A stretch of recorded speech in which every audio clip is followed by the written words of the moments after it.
Hi, this is Dr. Karen Wilson Starks, your host for The Voice of Leadership, the show for business executives and global corporations who appreciate a biblical perspective on life and leadership. You are listening to our Fab 500 series featuring some of the best of our 500 episodes and celebrating the 30th year of TRANSLEADERSHIP Inc.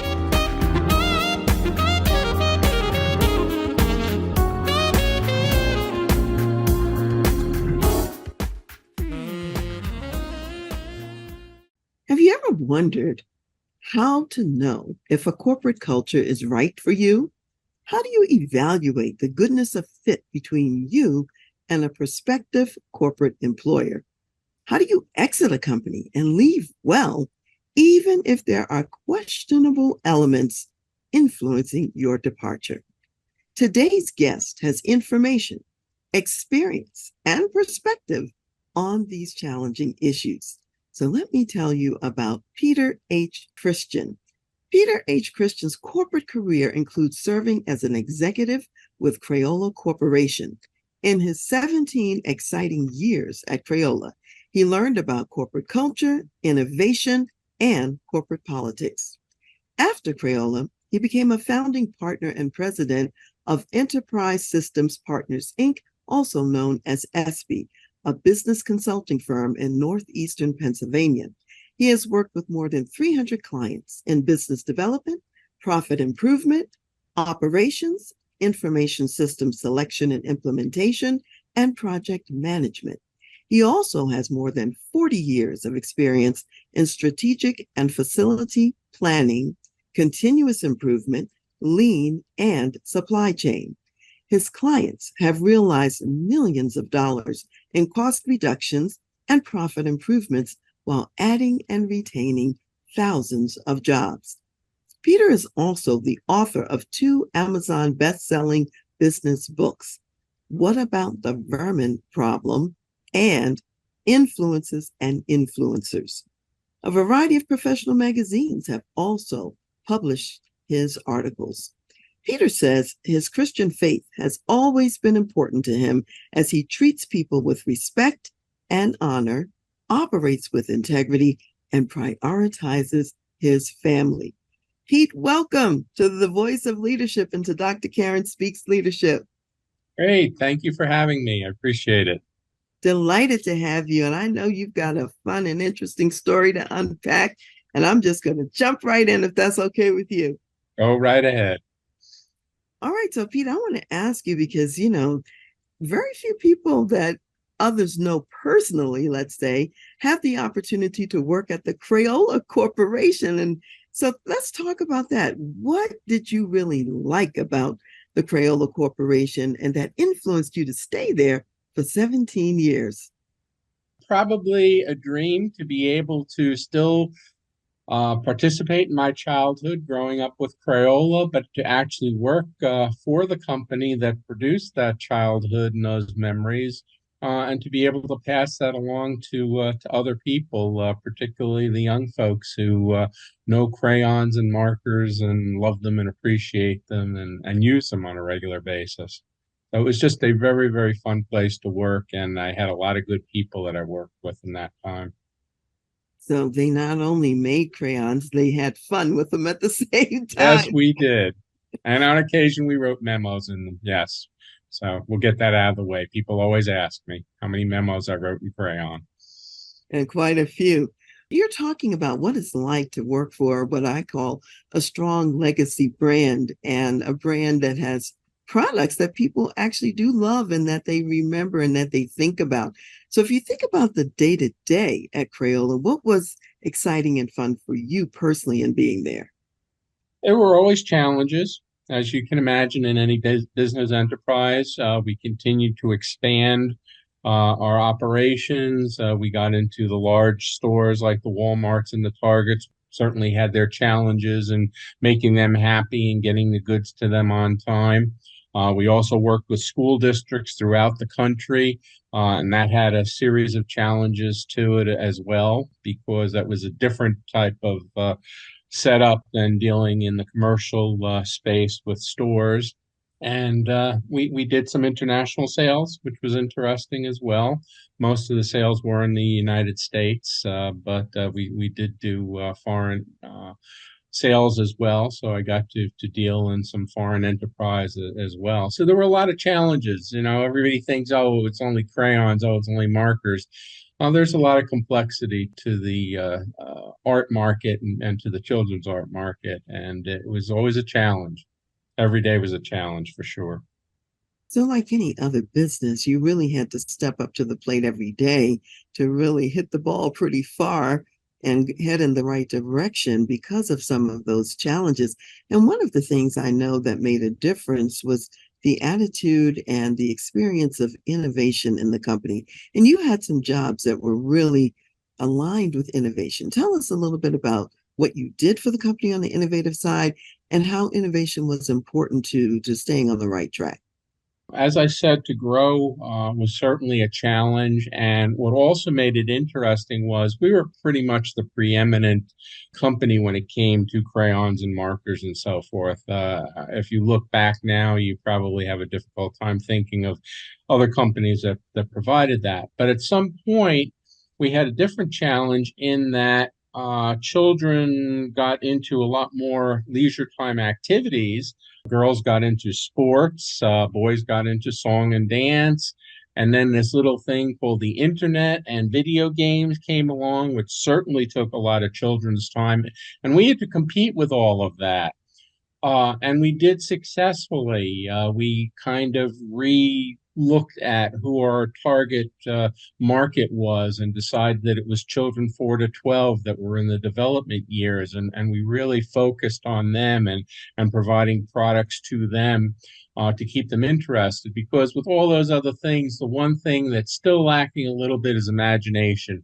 And there's nothing like giving a child a piece of paper and a box of crayons and saying, draw whatever it is you want to draw. Tell me about what you're doing and what you like and so forth, and just letting them go wild with that. So we really played on that. And because of that, we didn't really lose business. We maintained and grew our business. In addition, as you said, innovation redefined what washable meant. At the time, washable meant that things stayed permanent. You know, you wash your clothes and the colors stayed the same and so forth.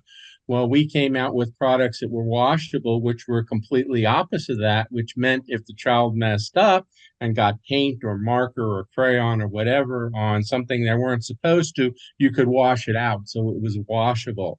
So we kind of gave a new definition to the term washable and started a whole new line of products. It was still crayons, but now washable crayons where you could get rid of the mess if you wanted to. So it was always interesting, the different things that we got into and what we had to deal with. So it really sounds like one of the watchwords I'd say was agility and a certain nimbleness so that you didn't just say, okay, we're a legacy organization. We've always done it this way. We're going to continue to do it this way. You looked around at what was happening in the world and you had to adjust to those new events and create ways forward that may have been different than what you had done in the past. And so it sounds like it was important to think of your distinctiveness and reinvent it periodically, is what I'm hearing. Yes, what you hit on is a key thing, and I practiced agility. I was associated with Lehigh University, where agility was discovered, not invented, because they did studies and found out that the top companies were agile. And one of the predominant things was the ability to change with what was happening in the business world and to adapt your business to that. And I think we were excellent at doing that with Crayola. We were able to, as I said, deal with a competitor that you would never imagine. You know, you always thought about dealing with other companies that made markers and crayons and paints and so forth. And now all of a sudden you're dealing with a completely different type of industry computer game and the computer itself and the internet and so forth. And we were able to do that successfully because we staked out where we belonged and where we felt we were strongest, and then we focused on that. That is such an important, I'd say, concept for any company that wants to be successful for the long term. It's to be thinking about where is your greatest opportunity for success and really to focus there. And you mentioned the 4 to 12-year-olds and really thinking about the creativity that those children still need as they're developing. What's an example of something that you came up with as a company for that 4 to 12-year-old that maybe you hadn't had before? And yet you were challenged to come up with because of the competition, so to speak. Well, washable products certainly was a big thing because that's the age where kids tend to make messes, lots of messes, okay, while they're being creative. So washable was a big thing. I mean, that really took off when it hit. Another one was into colored pencils. We were not in the colored pencil market. Lots and lots of companies were. And we did a survey, and about a third of the people swore that they had bought colored pencils at some time. And we had never sold one of them. So we decided, well, maybe it's time to get into the colored pencil market. So we did. And that kind of was geared towards the slightly older children because younger kids don't tend to be so much into pencils. They're in the crayons and markers and that.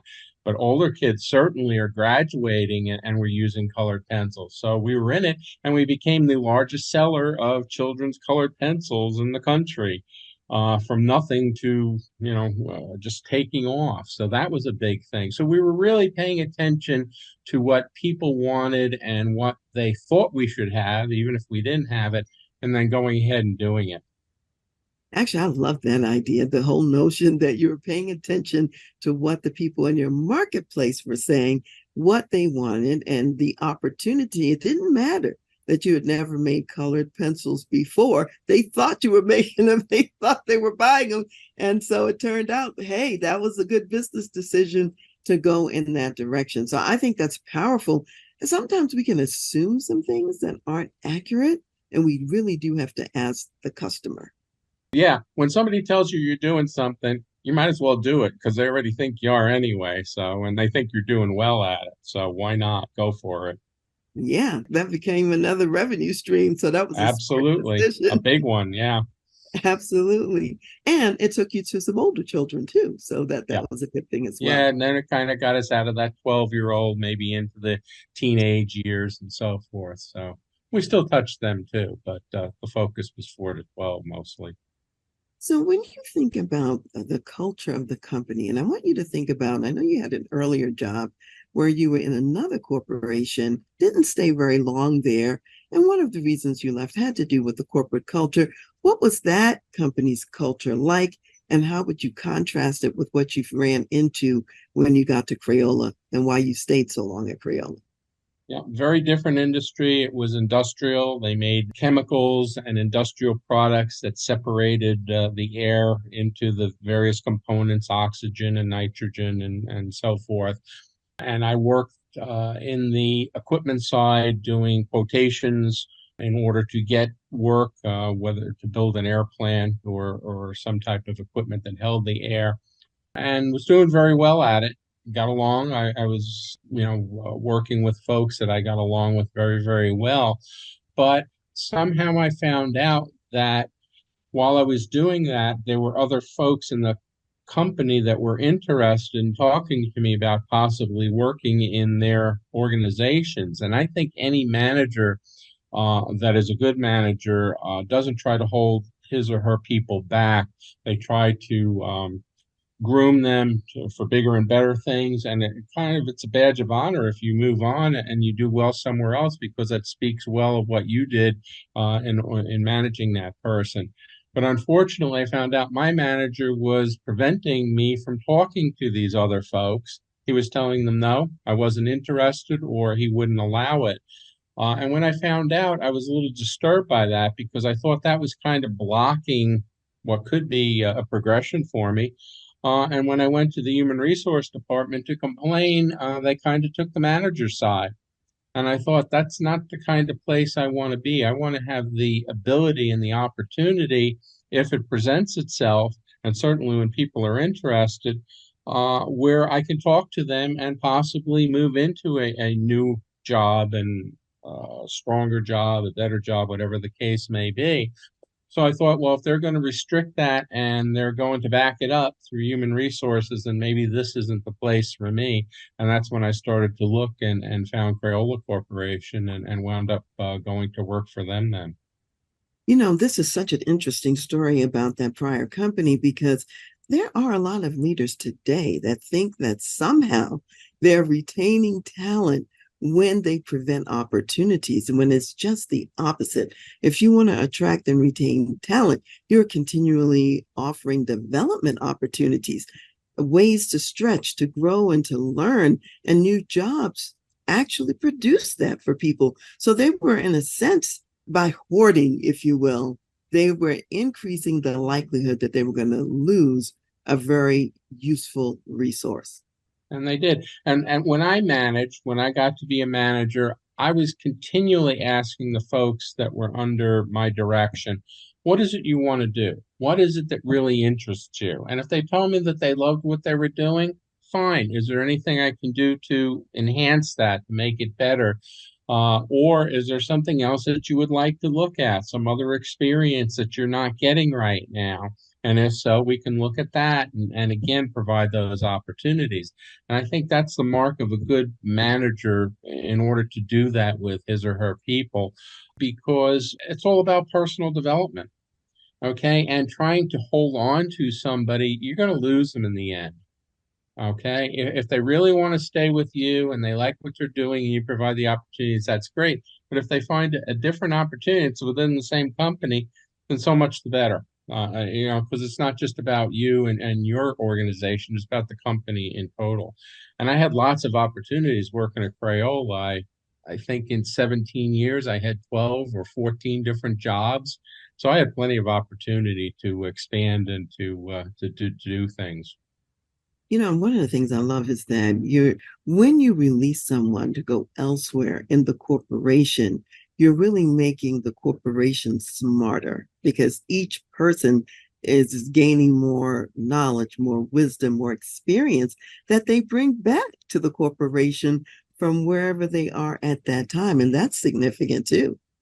Absolutely. I would like to think so. I would think that's what makes companies stronger, is the ability to groom their people and to give them different opportunities to show their strengths. Think about a time, for example, when you were at Crayola, since you had all those many jobs, and that's a lot. Think about a time you moved maybe to a new role, a new job, and the foundation of what you learned in the prior roles really assisted you in showing up in a greater and better way for the corporation.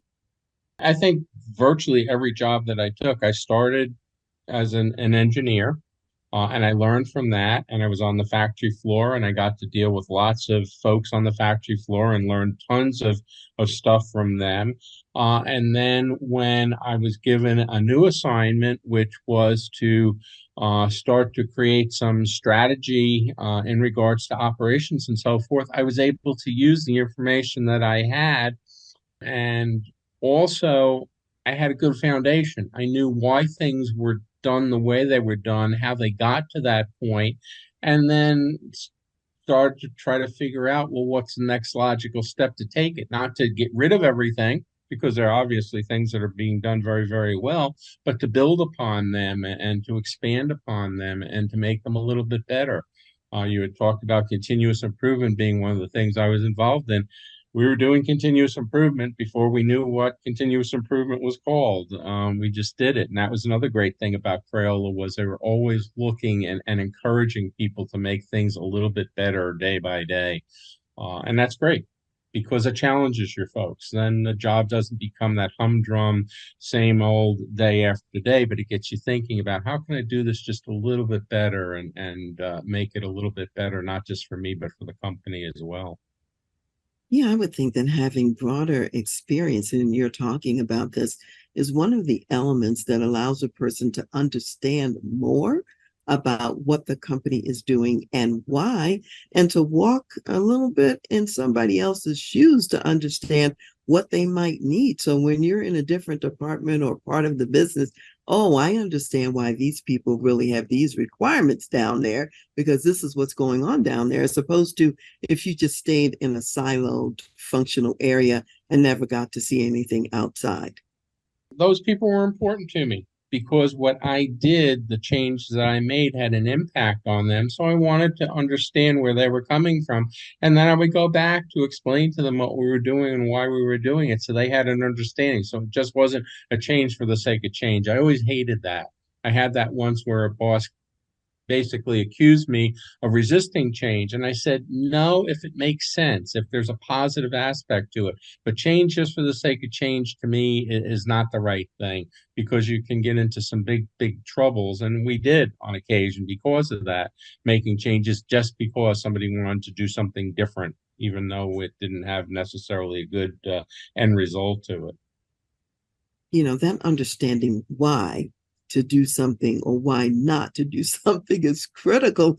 And if you're resisting making a change, either the change is not good for the company, that's one possibility, or someone hasn't clearly articulated the why that makes sense. In my consulting experience, I typically asked the client when we were working on a project how this was going to impact their strategic plan and their long-term plans. The good folks would be able to tell me that. The ones that hadn't thought about it would give you that look like, I have no idea what you're talking about. And then we would have to get into, well, where are you headed? Okay, because if you make a change and you don't know where you're headed, is it going to be a good change or not so good change? Again, not all changes are positive, and you want to make sure that it flows with where you want the company to head and that it makes sense. Because why go and do something that's totally contrary to where you want the company to be? Then you're going to have to undo it and redo it, and that just doesn't make sense. It's a waste of time and money and effort. So I really got a lot of cases. After a while, I decided to start with that rather than get into the project and then find out later that maybe we weren't heading the right direction. They weren't heading in the right direction. Didn't really know what it was that they wanted. That is really so wise. I mean, keeping in view where you're going right from the beginning. I mean, think about driving, from one state to the next. You have an end destination in mind. And if you don't, as they say, you could end up anywhere. And so it's so important to, is this what we're planning to do now? How likely is this to get us to the end destination? Is it the most effective way to get there? And so on and so forth. So you're right. People have to think, I'll say, a multiple chess moves down the board about what they're doing in order to be doing the right things. And are we going to wind up in the place we want to wind up in? That's the most Absolutely. important. Okay. Mhm. Again, there's that old saying, if you don't know where you're going, any road will get you there.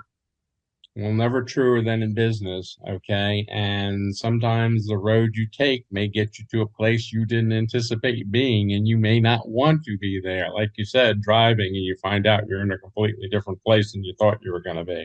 Better think It about it first.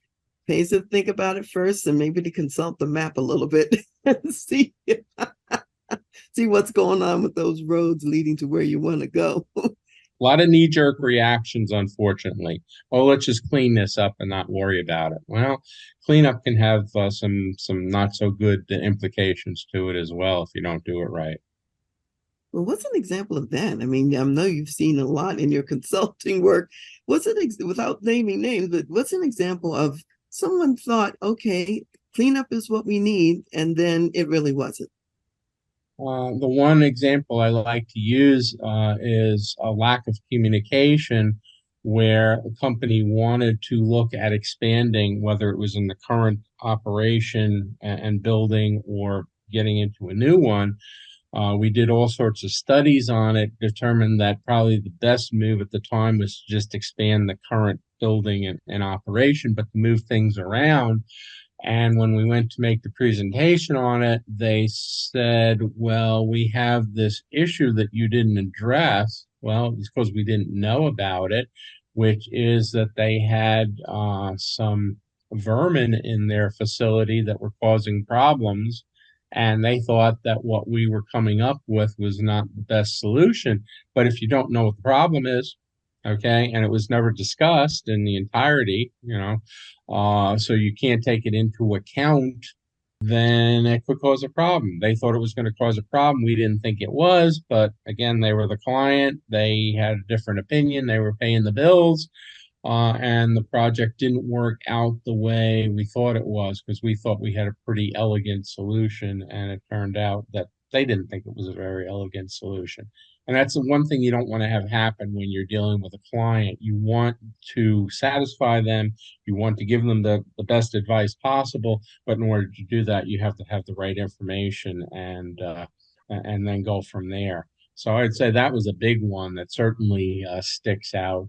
Another one was worked with a company where we came up with a number of improvement solutions that they seemed to like. And we even said to them, can you put a dollar figure on these when they're implemented? And they did. It was about $500,000. They were about a $5 million company or so. So $500,000 is a pretty good return.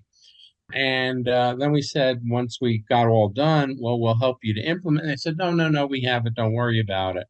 So about a year later, somebody calls me up and says, company's very unhappy. They're not getting any of the benefits that you said they were.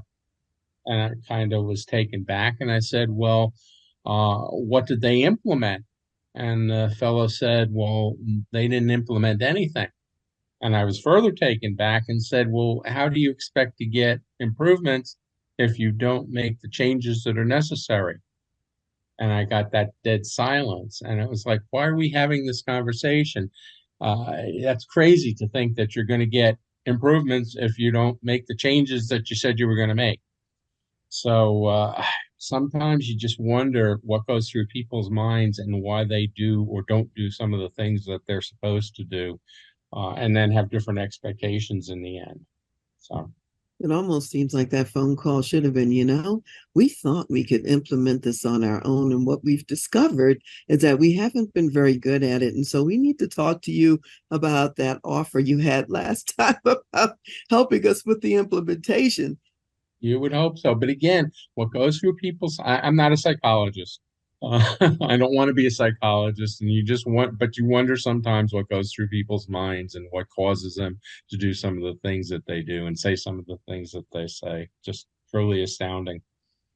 I'll say this too, that when you're working in partnership with someone, whether it's an outside consultant or whoever it may be, you have to remember that in that partnership, sharing of information, sharing of goals and objectives, co-creating together the end game and what's next and how we're going to do this, that's all important to success. So if you withhold information, it's going to change the value of what you get back.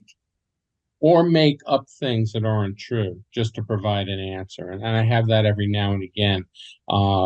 People will be embarrassed, and instead of just saying, I don't know, so we need to find out, they'll tell you something that's wrong.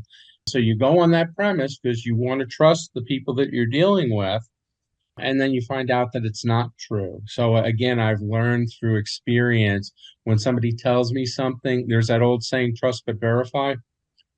I've learned trust but verify, because in some instances they're not doing or saying what they should be, and again, it can cause problems down the road, and we don't want to have that.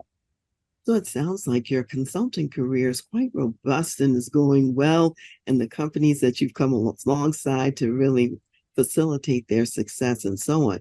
Let's dial back a little bit, because weren't you planning originally to retire perhaps from Crayola? Yes. I think most people, well, nowadays, I think it's a little bit different. I think the average lifespan on a job is 5 years, and then people move to other companies for a variety of different reasons. But yeah, I had pretty well thought that I could end my career at Crayola. It was a great place to work. I had a lot of friends. The work was always interesting. The company was interesting. But like they say, things don't always work out the way you planned, and changes have to occur. And unfortunately, that happened with myself and Crayola as well. And I didn't end my career there. Things, let's talk about that a little bit. In general terms, what happened? Because this is the part I would refer to as the corporate politics, and without using any names or, throwing anyone under the bus Hmm. specifically, just in general, what occurred to you and tell us about that. Well, it was a time when I was in charge of quality. And I have to be honest, I was given that job and I didn't really want it. Okay. I never saw quality as a place I wanted to wind up, but they decided, the powers that be, that I was the right fit and I should run quality. And I said, okay, then I will do the best job that I can until the next opportunity comes along. Well, in that, we had policies and procedures and right ways to develop products and so forth. And by and large, people did what they were supposed to. But there was one product manager who felt that he was above all that and smarter than everybody else, and he didn't follow the policies and the procedures. So he had caused some problems, and I was getting a lot of flack from people. So I went to my boss, who was a vice president, and I said, this fellow is causing problems and we need to do something about it because people on the factory floor are very unhappy about this too. He's going against what we consider our quality guidelines. So he said, well, why don't you draft me a letter for me, okay, and explain what it is. He says, and then I'll take it from there and I'll address it. I did.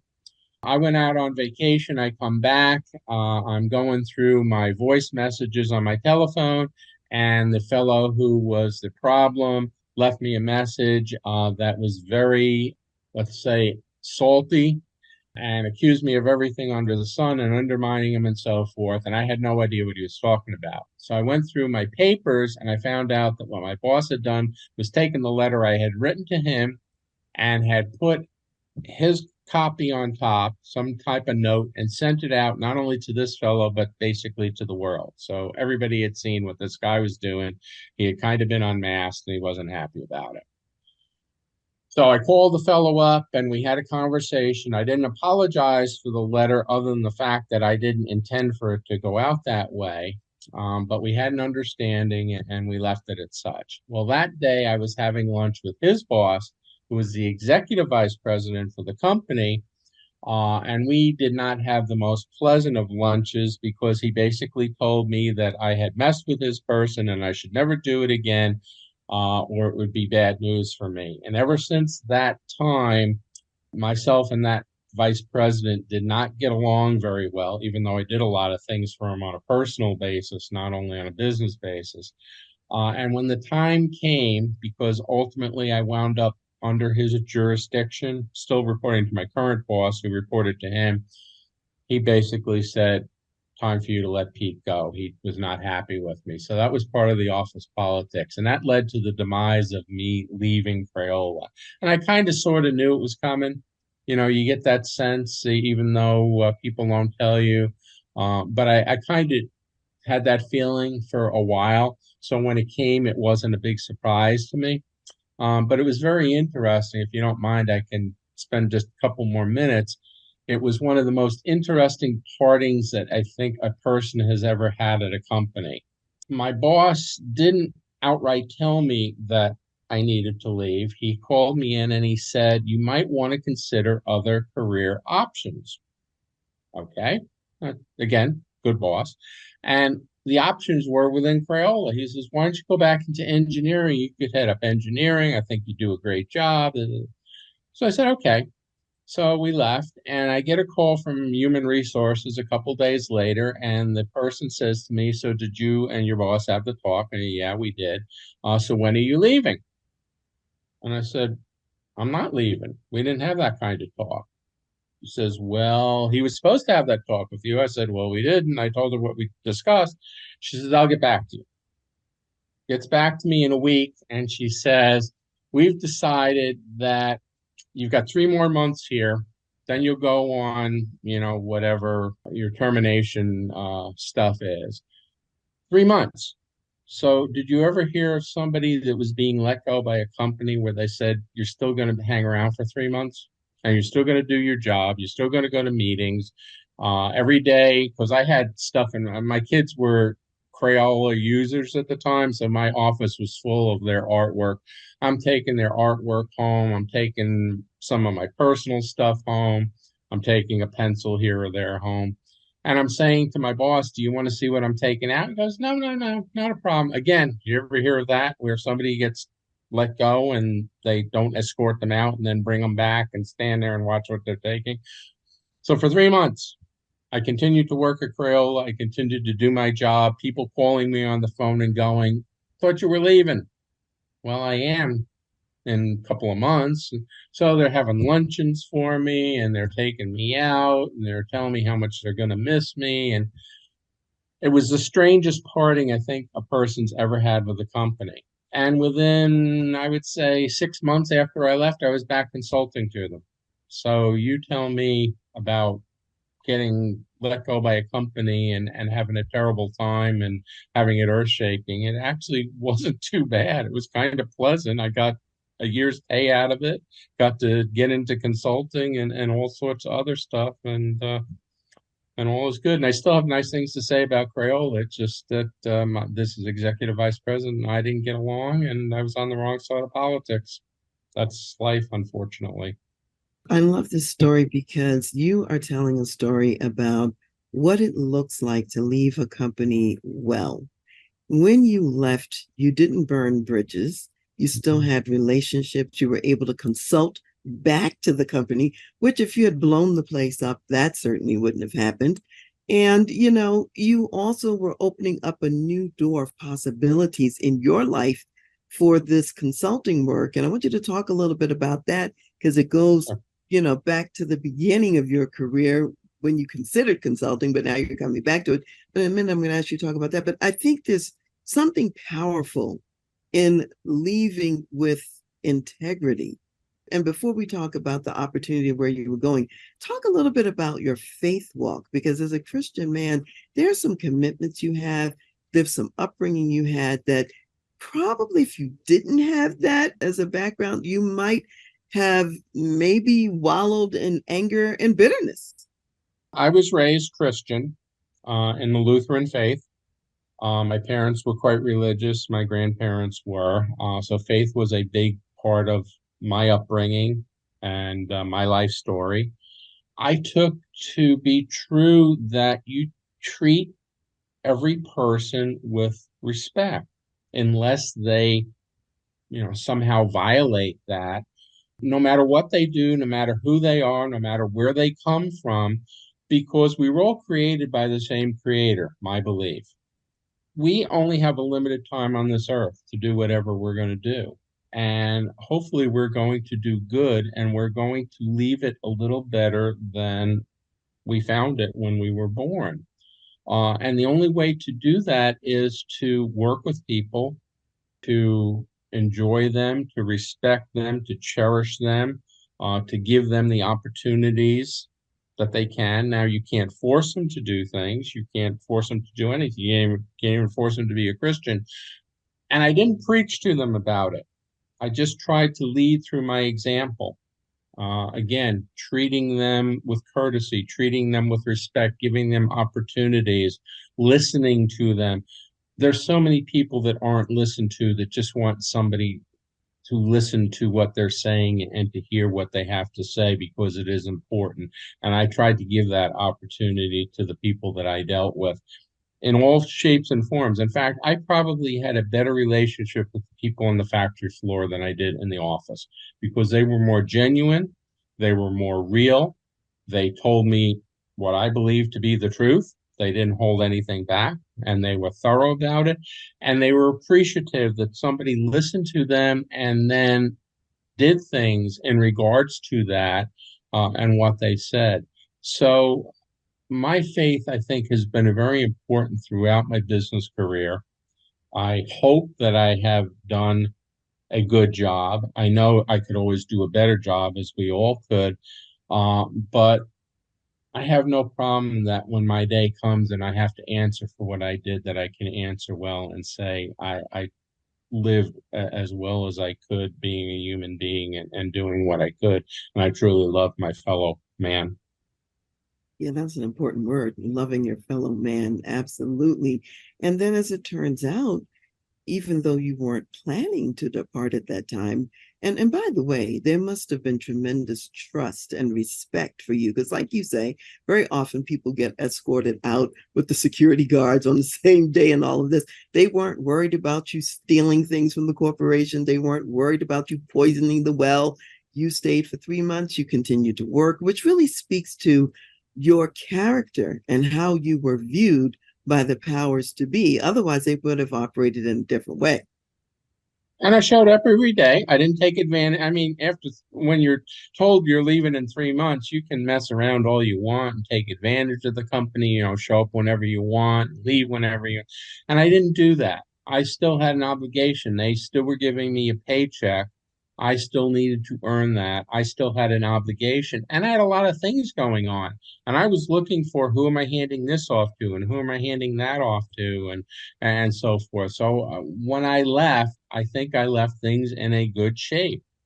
Yeah, And that's I think phenomenal. that's an obligation on people's parts. It's terrible when you have a terrible dismissal and one side hates the other and you hate them. And I don't to this day. They gave me great opportunities. It's a wonderful company. They continue to thrive. Okay. And I wish them all the best in the world. I'm not part of it anymore. And I got to do other things, and that's okay. And I made sure that that happened. I made lemonade out of my lemons. How did you see this as an opportunity? Because a lot of times people are so stuck in the anger over what's happened, they don't walk forward into the opportunity piece. So, how did you have your mindset focus on opportunity? Well, one of the things that they gave me, in addition to severance and a nice departure and all that, was a counselor that I worked with on looking for other job opportunities. And when we sat down, she said to me, you should consider going into consulting because whether you realize it or not, that's basically what you've been as an internal consultant to this company. I hadn't really thought about it. Actually, I had because coming out of college, I had an opportunity to become a consultant, but I didn't feel that I was ready for it at the time. So I deferred.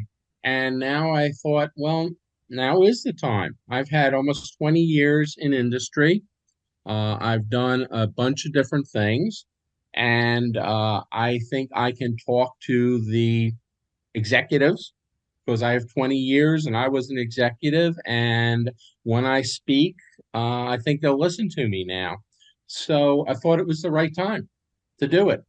And I pursued that then. And it worked out great. As you mentioned, I worked with over 300 companies and gotten to deal with lots of people and lots of industries and lots of places and so forth. And it worked out well.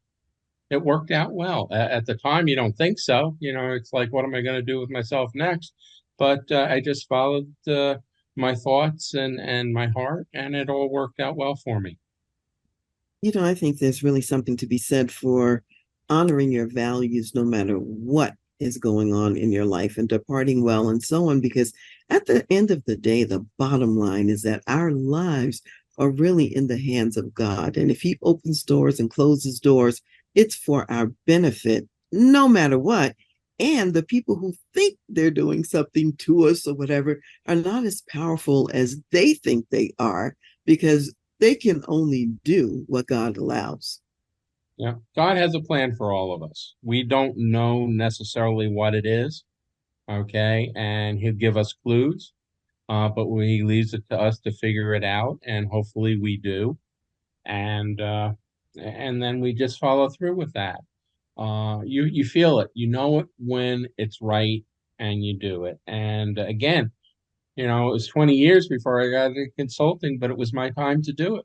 God just said at that time, it's not your time to be a consultant. But after Crayola, he said, well, Pete, now it's your time.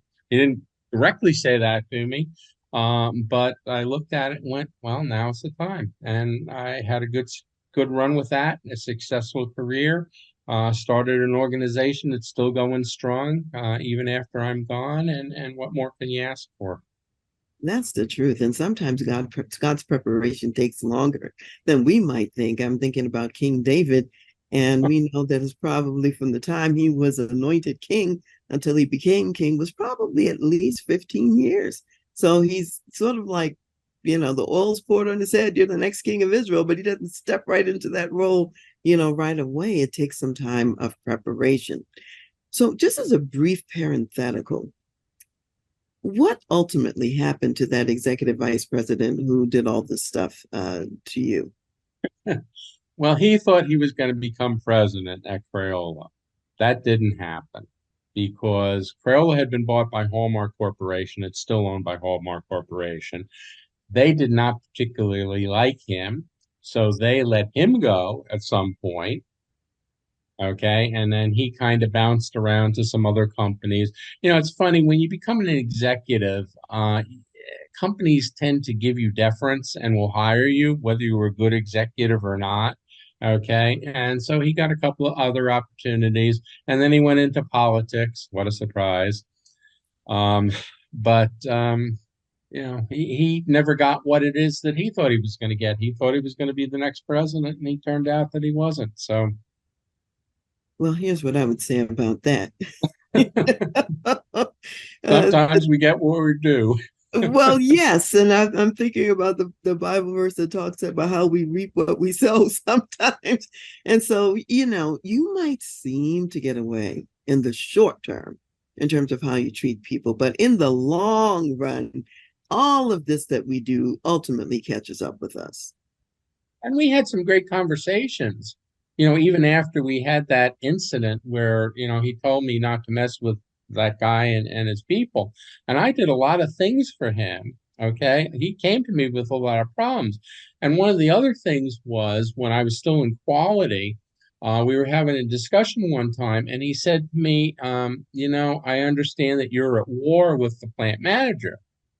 And again, I did one of those, what do you mean at war? Well, the plant manager who had been the head of quality before, and now was the plant manager, he was messing around doing some things. And what would happen is, see, I wanted to be in quality assurance. Big difference from quality control. In quality control, you take what somebody did and you inspect it, and you tell them whether they did it right or not, and if they did it wrong, what they did wrong. I didn't want that. I wanted quality assurance where you worked up front, you checked on the materials before they got to the plant, you put the processes in place so that if people followed them, they would have success and all. That's what I wanted to do. Well, unfortunately, this plant manager who claimed that he was doing quality control wasn't, and his people were messing around. So the product managers would come to myself and my people and say, we need you to go out and find out what's going on because we don't trust them. So the vice president happened to be out in the plant and they were complaining to him. And I said, well, you know why my people are out there doing that? Because your people are calling us and asking us to. I said, now, would you like me to stop doing that and just leave it to the plant? Or do you want me to respond to what your people are asking me to do, me and my folks? And he kind of gave me that look. He goes, well, of course I want you to do. I said, then I'm not having a war. I said, you should go talk to the plant manager and tell him to get his act together. And he should actually do quality control because I don't want to do it, quite honestly. I want to do quality assurance. So we would have some very frank conversations about stuff, but yet at the end of the day, he still was not happy with me. I was not one of his folks, and that's just the way it is. And sometimes that is the way it is. We're not Yeah. going to be liked by everybody. Everybody's not going to be happy with us and all of that. And it's just how it turns out. So now you've had this long career now, extensive career, including your years in consulting. And as you look around in the world today with the lens of, seeing the rear, seeing what's going on at the moment, what would you say are some of the biggest challenges or biggest issues for leaders to really deal with and face in today's climate? First of all, start listening to each other. We aren't. Okay. We have too many of us have our viewpoints and we're stuck to it, and we don't care what anybody else says, particularly if it's of an opposing viewpoint. Whatever happened to civil discussion and differences of opinion and coming to resolutions about stuff? And I see so much incivility. It's horrible. It really, really is. How do you get things done? Nobody ever gets 100% of what they want. If you get 80% of what you want, you've done really, really well. And that's through compromise and negotiation and understanding the other person's viewpoint. And we're not doing a lot of that right now. And it's getting worse and it's getting worse. And it should be getting better. We're supposed to be getting better at what we do, and we're not. I think we're getting worse at it. And that really bothers me. Okay. Because until we get to that point, either things aren't going to happen or you're going to get the extremes that are going to push their viewpoints, and it's just going to get worse and worse and worse. So I think that needs to happen both in business, and that needs to happen in our everyday lives as well. Also valuing people, again, listening to them. There are a lot of smart people out there that we don't ask what their opinion is and get information from. And we need to do more and more of that. The person who's doing the job every day is the expert because they're doing it every day. You're not. Okay. Particularly as a consultant, you go in, you're learning from the people. You get a short smidgen of what they're doing, and you've got to make decisions from that. So you better get a pretty good, accurate viewpoint of what's going on and why things are happening the way they are. And you got to listen to people. And then you got to kind of sift out the good and the not so good and all that stuff. So you've really got to find out what's going on, and then you got to deal with it. I just saw a quote from Steve Jobs today that understanding the problem, it goes a long way to solving it, and how true that is. If you don't understand what the problem is, how are you going to solve it? Like the instance I had given you before about, we came up with this new layout, and then they said, well, we have this problem. Well, we didn't know about the problem, so how are you supposed to deal with it if you don't know about it? So that type of thing. So I think those are some biggies. And then I think communication. With all the ways we have to communicate with each other, cell phones and internet and telephones and on and on and on. I think we do a pretty poor job of communicating with each other. And I think that needs to improve too. It goes to listening. Okay. But then it also goes to making sure that people really understand what it is you're talking about, and that you've come to agreements on what needs to be done, and move ahead with it. And that you can have all the mechanisms in the world, all the technology. If you don't do that, it goes down to basic skills again, then you're not going to communicate well. This is really the bottom line of everything we've been talking about today is really about communication. It's about valuing people. It's about listening to people and hearing and implementing their ideas and so on, because they are on the front lines and they have a line of sight oftentimes that we don't have when we're at the executive level, or even an outside consultant perspective at times as well. So this is important. What you're saying is, with all the sophisticated tools that we haven't always gotten better at civility in our communication, or the valuing and caring about people at a high level, if you will. So let me just roll something else in. You have these two books. What About the Vermin Problem and Influences and Influencers? What did you include in those books? As I know you've got wisdom from all of these experiences. So somebody who gets them and who's going to read it, tell us what they're going to get out of it. Okay, let's go to the second one first, which is probably the first book I should have written, Influences and Influencers. In our lives, there are things that impact us, whether it's people, whether it's things, experiences, whatever the case may be. And through those individuals and experiences and so forth, we shape how we do things, why we do things, what we're about, how we make decisions. So what I did in that book was to bring out people that I thought had an impact on my life, both positive and negative, and what that is and why I think and act the way I do. So that's what Influences and Influencers is about. And quite honestly, we all have that. We should recognize it. And quite honestly, we should give thanks to the people who've had a positive impact and make sure that they know that they're appreciated for what they've done for us. The other book, What About the Vermin Problem, which probably should have been book number 2, but wasn't, was experiences that I had both working at Crayola and also working in consulting, where I had clients or individuals that I worked with that either made very good decisions and had very positive outcomes, or very poor decisions and had some not so good outcomes from it. And again, that goes back to the influences and influencers. What causes them to make the decisions that they do that has an impact on what they're doing and how they're doing it.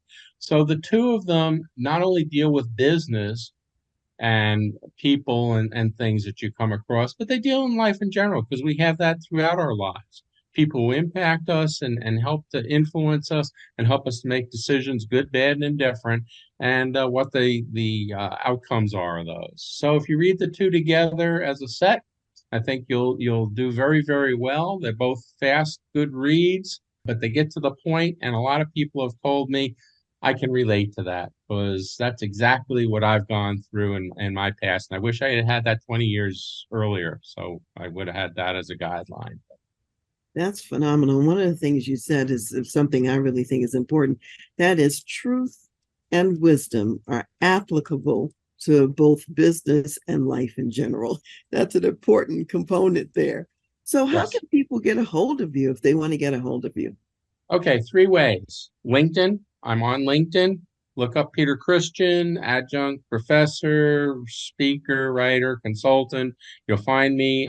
You can send out a thing that you would like to hook up and converse and so forth. That's number one.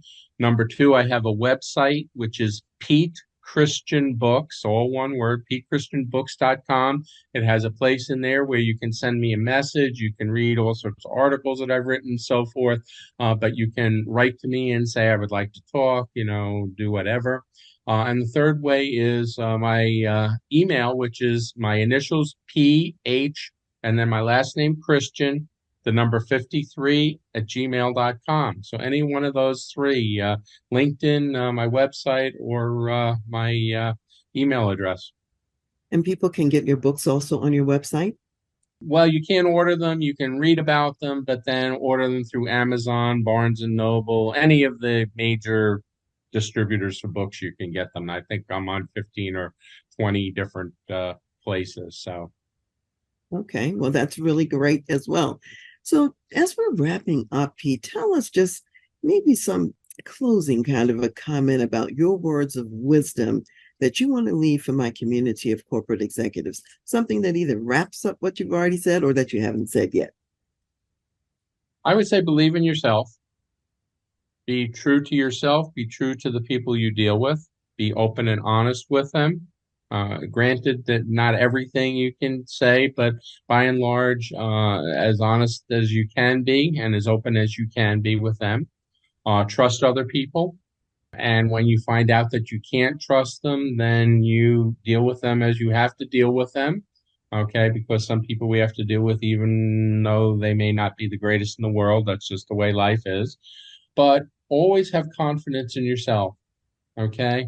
And whatever decision you make, hopefully it's the right decision at the time, and never look back because it's done. So then you look at where you go from here and what you can do better, because we always can do better, and you move on. But stop looking backwards. They always said looking in the rearview mirror never gets you to where you want to be. It's looking through that windshield straight ahead as to where you're headed and where you're going to be.